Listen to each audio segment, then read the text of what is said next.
mga kapobre. Lagaw-lagaw anay giya kita. Lagaw-lagaw anay kita gi sa may ano. Tama kahawan, tama kahawan. Tama kahawan gid. Kay man ano may nag-aasikaso di. Karang urihi lang sila nag-asikaso kay si Lolo sa bakasyon. Di amo ni pag uli ni Lolo, gin pa asikaso na liwati. Amo ni ang ay ti bunga. Ari ko toy iya bunga. Ari ko toy iya bunga. Balik na kita to kay basi panawag karon natong among bayi to. May bata kaming gamay Hindi bala wawa nami masaka ko karon bala. Ano to kukuha to. Muul ko bunga na. Di na to ay. May mga pispis gani.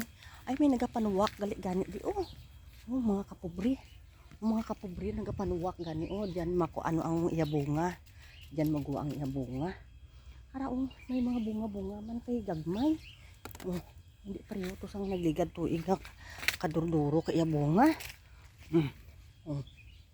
Nantawan nyo bla mga kapobre Salamat gid palihog palo.